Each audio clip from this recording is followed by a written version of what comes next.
Hey everybody, this is Alzorath and welcome to GamerFi. Today we're taking a look at Banished, a one-man endeavor from my understanding.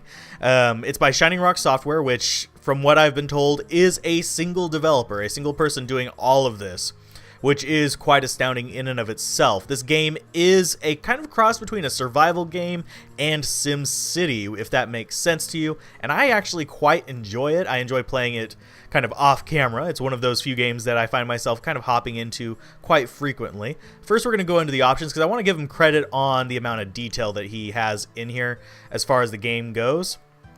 A lot of these options I'm not even seeing in more expensive titles. I really do like the fact that it has things like show Celsius temperature and stuff like that. Just little kind of quirky kind of options there. You have full key rebindability and a lot of video and some audio options there. I have these set up so I can actually just do it normal. So let's go ahead and click OK. And it has satisfying feedback on the buttons as well, as a friend of mine pointed out. So let's go ahead and talk about the tutorials first. This does kind of get to you a little bit. I wish that the tutorials were a bit more interactive, but they are just kind of a click this, do this kind of thing with a lot of words that explain the more intricate details of the game. I do think that it could have been done a little bit better, but for what it is, if you actually read through the content, it gives you a good idea of how to play the game and the basics of getting started and getting going. So let's go ahead and click new game and get to the point where you guys actually came here for, and that is to figure out whether you actually want to play this game. This is the new game menu, and here you have the ability to like either randomly generate a name, or you can just put in town name. But yeah, I'm just gonna randomly generate a few and see. You can see what they do. There's a few funny sounding ones and a few like normal sounding ones. Let's go with Losterfield. The map seed is good because if you actually really do like a seed and remember your other settings, you can kind of write it down and come back and replay that seed over and over again in different ways. So that adds to a bit to the replayability for me, because if I get a really bad start, maybe I'll go back to that same seed because I like the layout of the land. In terrain type, you have two options. You have valleys and mountains. Mountains gives you more mountainous terrain, and valleys gives you more of a kind of grasslands with a few hills and stuff in it. I like the valleys terrain. Terrain size, I always go for large because I like building a lot and I like keeping my towns for a long period of time. If you're going for a short game, go for a small one. But the ultimate goal of this game is to just kind of grow and become a thriving town. Climate, I have it on mild right now for just demonstration purposes. I usually play on fair. I cannot see really wanting to jump onto harsh, because even on fair, you get your fair share of weather. So let's go with mild here. Disasters, if you're playing a sim game, always leave disasters on. Don't be a chicken. You got to have those random events to really make it kind of interesting, unless you're just going for kind of city design.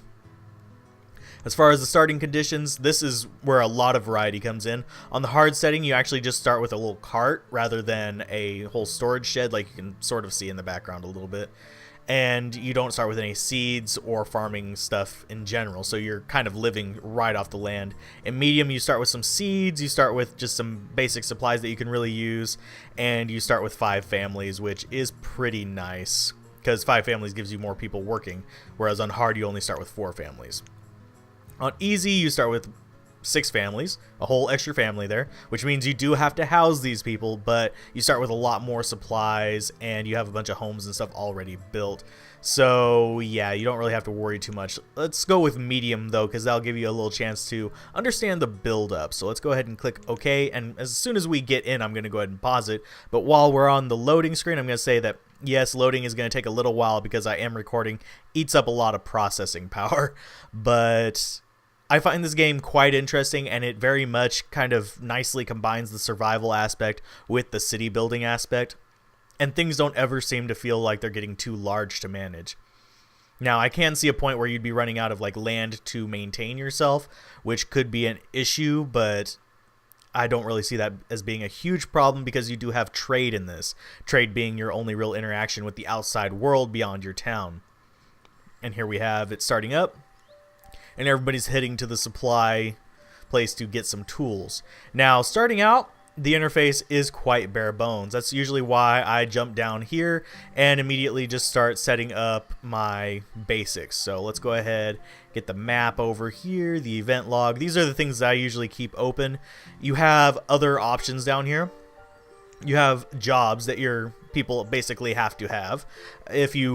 Whenever you start building, you'll be able to toggle them up into the builder aspect, stuff like that. As you get more buildings that kind of correspond to these, you can give your family's jobs, and it will greatly impact the direction your village takes.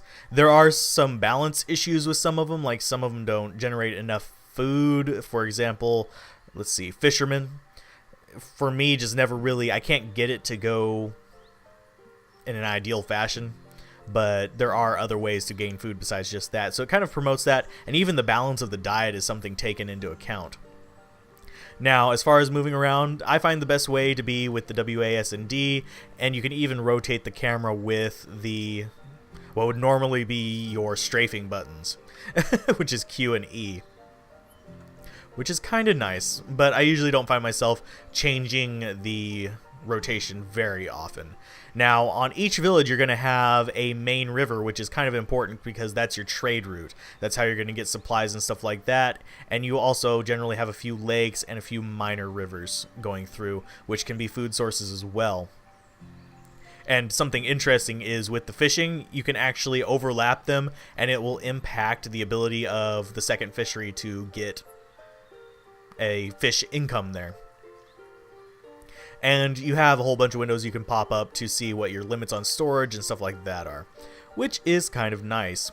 Now, you notice that I didn't have to go through any of the menu to adjust the time. That's because there are hotkeys for all the simulation speeds, which is quite nice.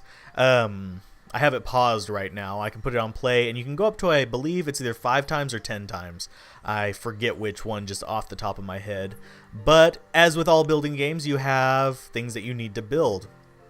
You could start off by building a bunch of stone houses, which would reduce the fire hazard, but it also costs a lot more resources, and you only have so many resources. You can see that I have 40 iron. I could build 4 stone houses because they take iron.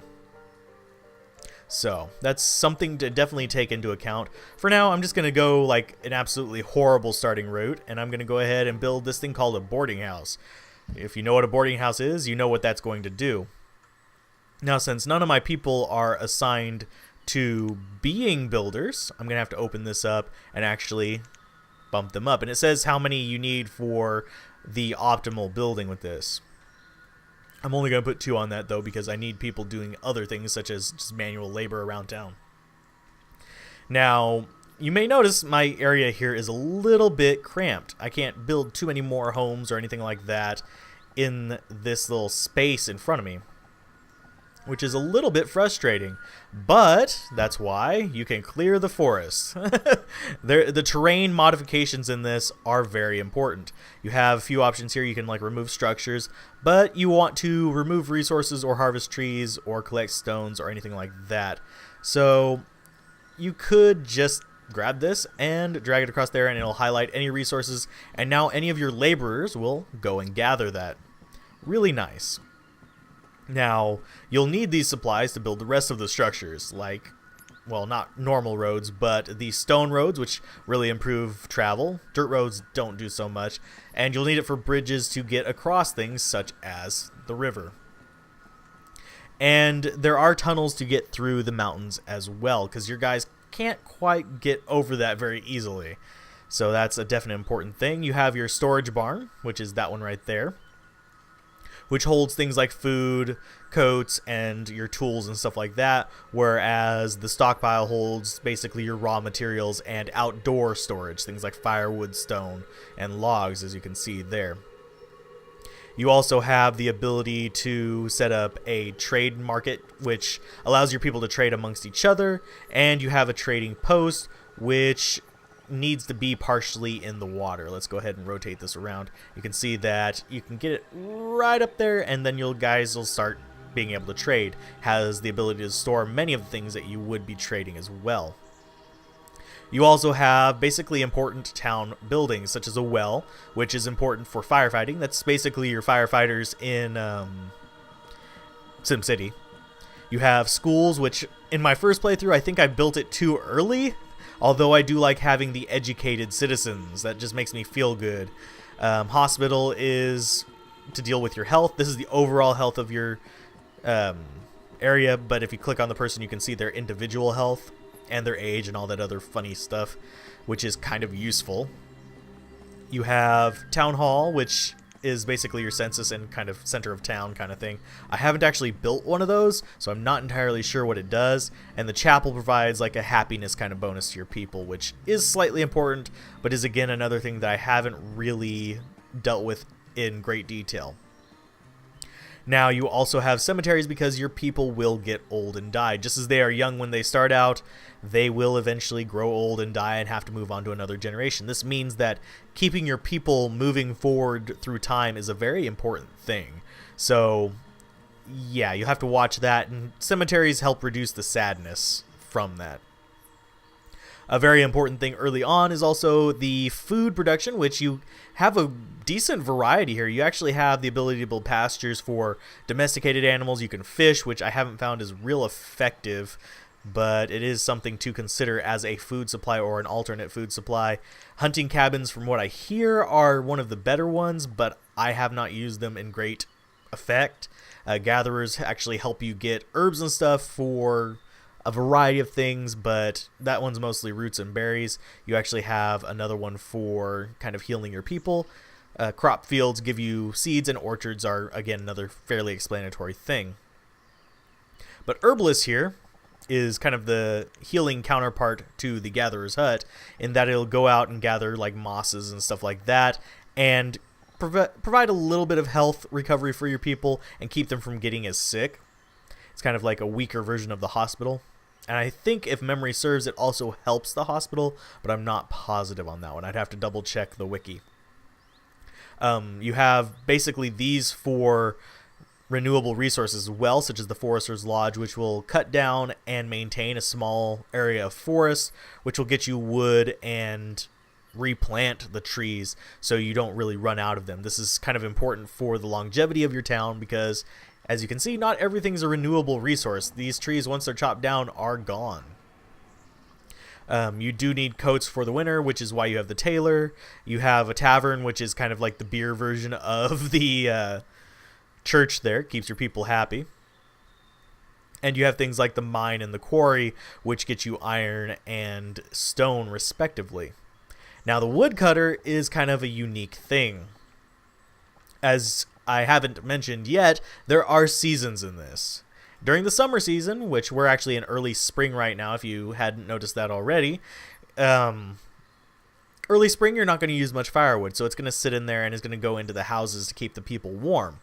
Whenever winter comes, your people will burn through firewood quite quickly. That means you need a woodcutter to keep it up, but you also need the wood to feed the woodcutter supplies, and you actually need someone physically chopping the wood, which is really kind of nice. The attention to detail as far as the people go is something I really appreciate in this, and something that keeps me coming back to it, because you may not grow attached to like an individual person, but they each do have kind of like their own identity, and whenever they're in a house, they actually have their job that they go to, and the roads help them get there much faster and much more smoothly.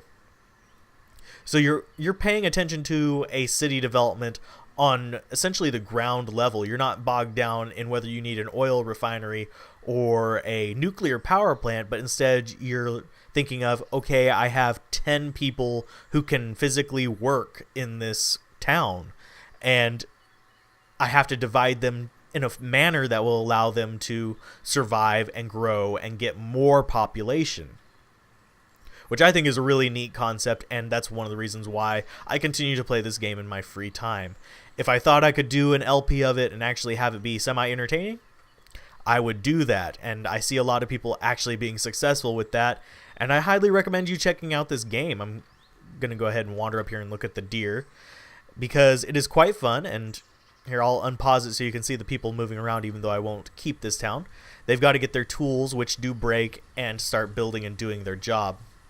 and we're getting a little bit of rain. Aw, sadness. They have no shelter from the rain. But yeah, this has been another episode of GamerFi. I hope it was informative, and I hope you decide whether you actually want to get this game or not. And yeah, I'm going to be seeing you guys next time. So keep gaming, have fun, peace out. This has been Alzorath. Bye.